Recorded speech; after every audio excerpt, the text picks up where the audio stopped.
नमस्कार विद्यार्थी मित्रांनो, शिक्षक अभियोग्यता परीक्षा जी 2023 मध्ये होणार आहे फेब्रुवारीमध्ये, त्या संदर्भात IBPS या कंपनीला अपॉइंटमेंट दिलेली आहे पेपर काढण्यासंदर्भात. तर IBPSचा पॅटर्न कसा असतो हे समजून घेण्यासाठी आपण क्लर्कच्या परीक्षेचा पेपर बघितलेला आहे आणि त्या पेपरमधील सामान्य ज्ञान म्हणजे जनरल नॉलेज कशा पद्धतीने विचारलं जात आहे यामधील भाग 3 बघतोय आपण. तुम्ही नवीन असाल या चॅनेलवर तर सबस्क्राईब करा. आमचे पाठीमागचे व्हिडिओ बघण्यासाठी डिस्क्रिप्शनमध्ये तुम्हाला त्याच्या लिंक्स सगळ्या व्हिडिओच्या मिळून जातील, तर तुम्ही त्या बघायला विसरू नका. तुम्हाला नॉलेज मिळाल्याशिवाय राहणार नाही. चला आजचा पहिला प्रश्न बघूया. इंग्लिशमध्ये तो पेपर होता भूमी अभिलेख परीक्षेचा. का बघतोय तर त्या पॅटर्नचे प्रश्न येण्याची शक्यता आहे. पॅटर्न समजून घेतोय आपण IBPSचा. बघा, कुणी स्वराज्य हा माझा जन्मसिद्ध हक्क आहे आणि तो मी मिळवणारच ही घोषणा कुणी केली? तर ही घोषणा बाळ गंगाधर टिळक यांनी केलेली ही आपल्याला माहिती आहे. त्याचबरोबर भगतसिंग, सुखदेव, राजगुरू यांबद्दलही आपल्याला माहिती असली पाहिजे. म्हणजे हा 23 मार्च नावाचा जो दिवस आहे तो दिवस काय म्हणून साजरा केला जातो?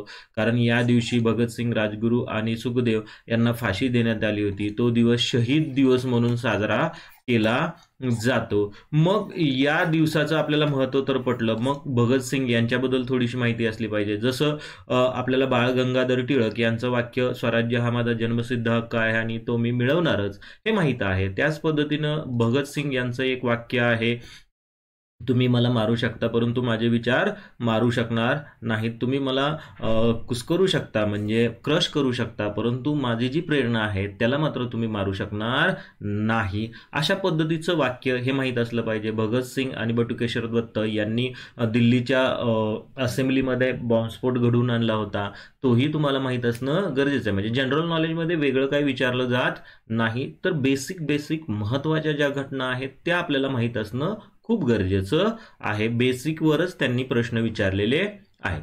आता पुढचा प्रश्न बघा, which year was the quit India movement launch? म्हणजे कोणत्या वर्षी चलो जाव ही जी भारत छोडो आंदोलन आहे ते कोणत्या वर्षी सुरू झालं? आपल्याला सगळ्यांना तोंडपाठ आहे की 1942 या साली सुरू झालं. कुठनं सुरू झालं तर 8 ऑगस्ट 1942 या दिवशी महात्मा गांधी यांनी मुंबई येथून हे आंदोलन सुरू केलं गेलं होतं ग्वालियर टँकपासून. तर हेही माहीत असलं पाहिजे. 9 ऑगस्टच्या सकाळी सर्वांचीच धरपकड सुरू झाली. मग ज्याला जसं कळेल त्या पद्धतीने हे आंदोलन पुढं जात राहिलं. भारत छोडो आंदोलन, चले जाव चळवळ. लक्षात असू द्या, एकदम सोपा प्रश्न आहे.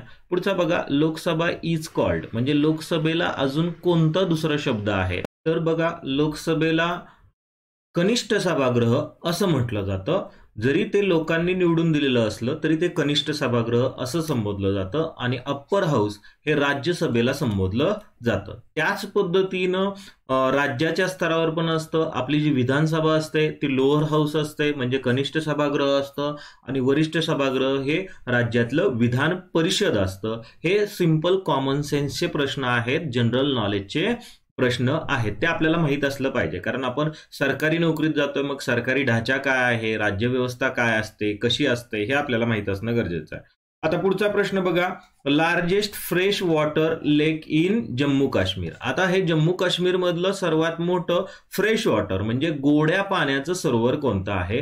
तर उलर सरोवर हे सर्वात मोठं गोड्या पाण्याचं सरोवर हे भारतातलं आहे आणि ते जम्मू काश्मीर मधलं आहे. म्हणजे भारतातलं सर्वात मोठं गोड्या पाण्याचं सरोवर हे जम्मू काश्मीर मध्ये आहे. फक्त प्रश्न फिरवून थोडासा विचारला, जम्मू काश्मीर म्हणलं की आपण काय करतो, विचार करत बसतो आता जम्मू काश्मीर मधलं कुठलं मोठं आहे.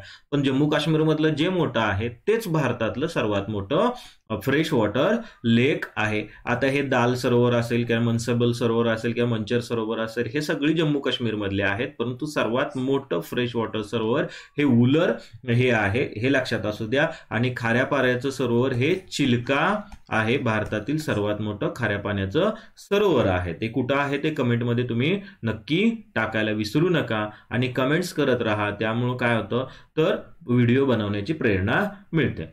Who was the first woman president of Indian National Congress? Sarojini Naidu, Annie Besant, Sucheta Kripalani का अरुणा असफ अली? म्हणजे भारतीय राष्ट्रीय काँग्रेस जी आहे त्याच्या पहिला महिला अध्यक्ष कोण आहेत असं आपल्याला विचारलेलं आहे. आता ह्या राष्ट्रीय काँग्रेसबद्दल जर आपण विचार केला तर पहिल्या अध्यक्ष हे 1985 साली स्थापना झाली. त्यावेळेस कोण होतं?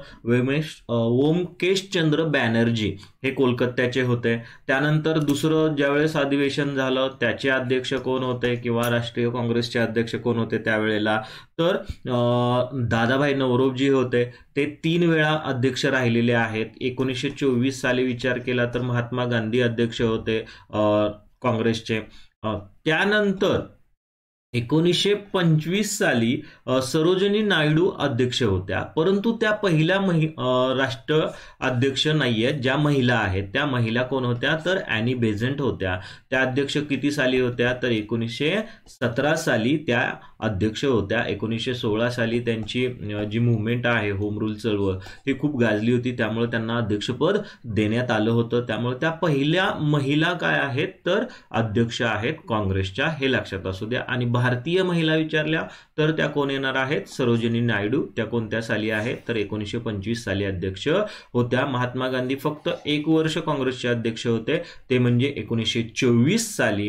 हेही लक्षात असू द्या. अजून एक प्रश्न विचारला जातो तो म्हणजे कुठला आहे? तर लोकमान्य टिळकांबद्दलचा आहे.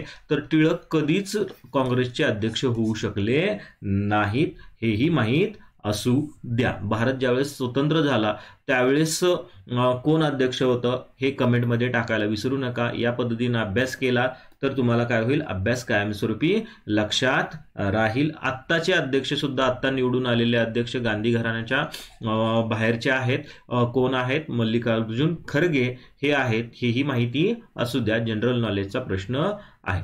पुढे बघा, भजन सपोरी असोसिएटेड विथ, म्हणजे भजन सपोरी हे जे संगीतकार होते ते कोणत्या वाद्याशी संबंधित असलेले संगीतकार आहेत? तर ते संतूर वाद्याशी संबंधित असलेले काय आहेत? तर संगीतकार आहेत. तर अशा पद्धतीने तबलाशी संबंधित कोण कोण आहेत? फेमस कोण आहेत? म्हणजे झाकीर हुसेन फेमस आहेत. त्यानंतर बासरी वादक कोण आहेत? शहनाई वादक फेमस भारतातले कोण आहेत? हे तुम्हाला काढावं लागणार आहे आणि ते लिहून ठेवून तोंडपाठच करावं लागणार आहे, कारण त्यांच्याशी संबंधित असलेलं वाद्य, ज्या वाद्याशी संबंधित ते प्रसिद्ध आहेत ते आपल्याला विचारली जाण्याची शक्यता दाट आहे.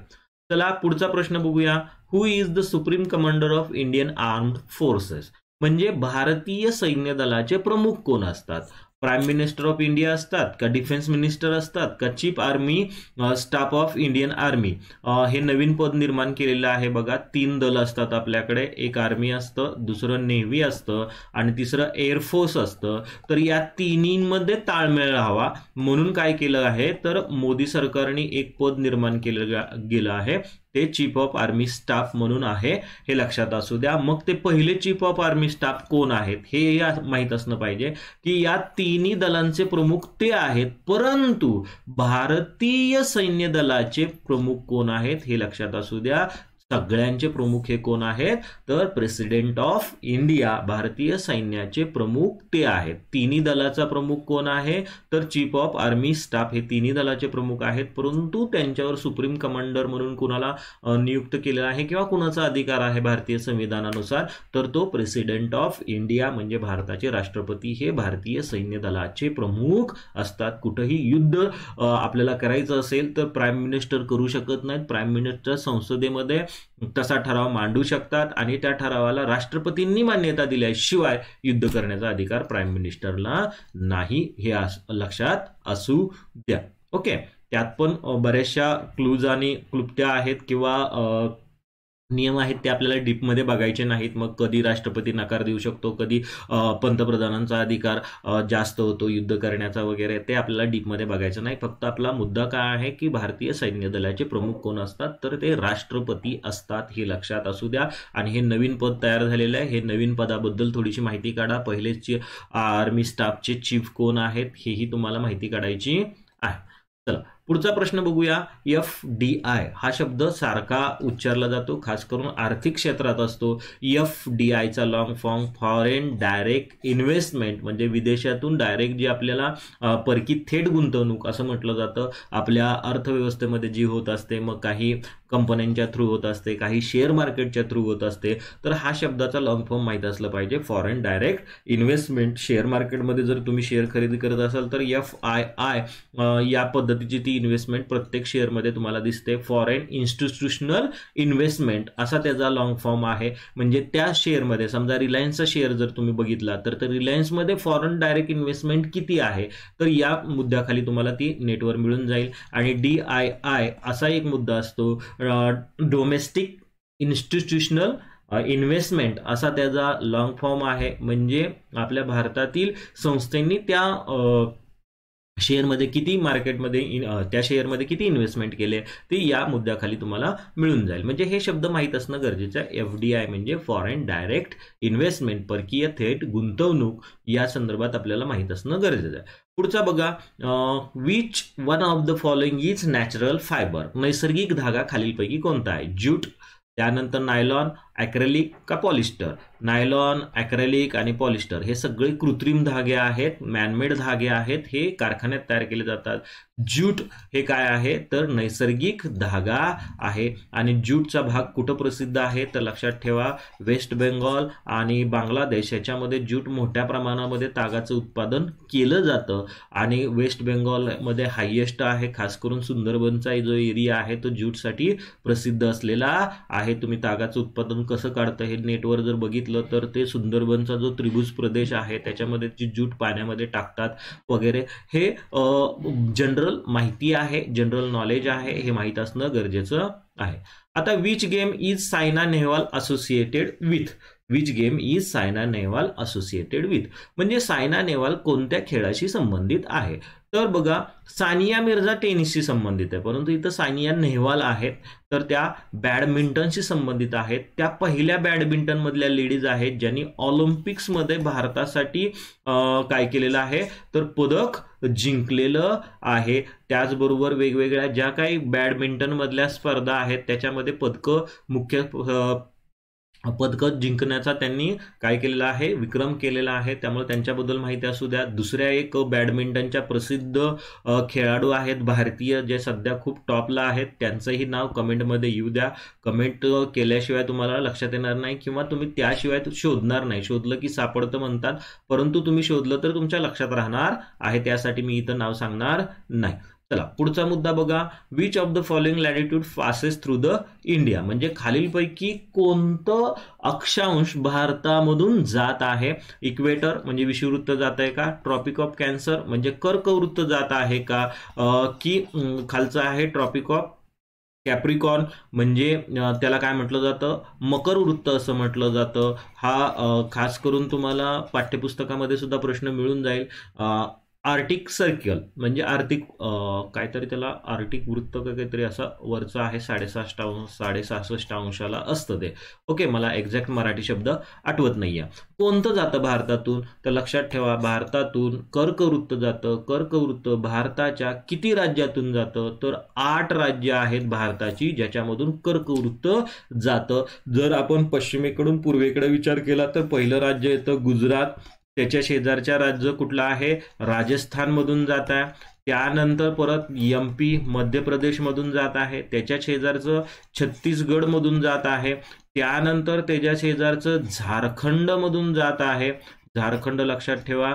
त्यानंतर वेस्ट बेंगॉल पश्चिम बंगाल, त्यानंतर ते मिझोराम मधून जात आहे आणि त्यानंतर कशामधून जात आहे तर त्रिपुरा नावाच्या राज्यातून जात आहे. ही 8 राज्य आहेत ज्याच्यातून कर्कवृत्त जातं. खास करून स्पर्धा परीक्षेला हा प्रश्न असतो, भारताच्या किती राज्यातून कर्कवृत्त जातं तर भारतातून जातं कर्कवृत्त. विषुववृत्त भारतातून जात नाही.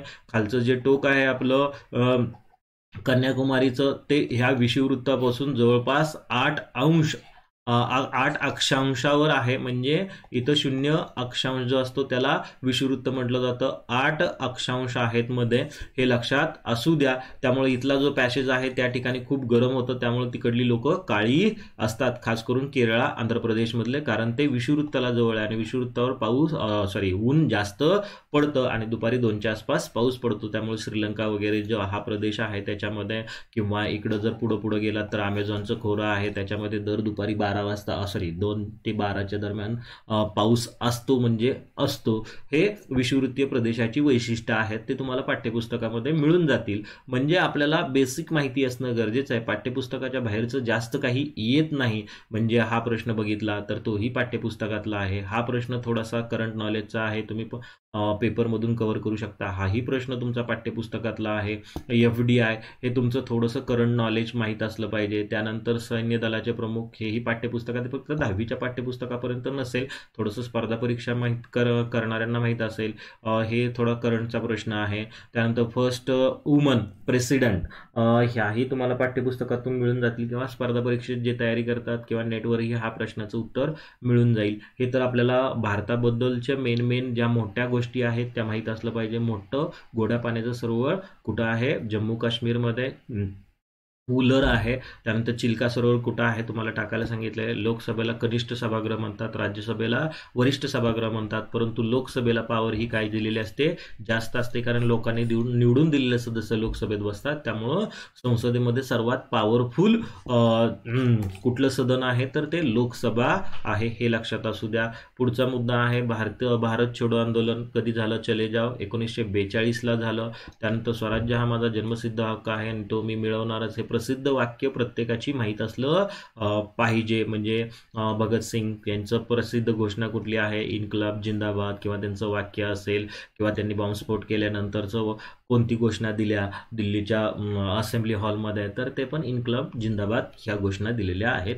तुम्ही जर आमचं चॅनल सबस्क्राईब केलं नसेल तर सबस्क्राईब करा. आमच्या इतर व्हिडिओ बघण्यासाठी डिस्क्रिप्शनमध्ये सगळ्या लिंक्स आहेत, तर त्या लिंक्सला क्लिक करून तुम्ही पाठीमागचे व्हिडिओ बघू शकता. हा व्हिडिओ पूर्ण बघितला त्याबद्दल थँक्यू, धन्यवाद.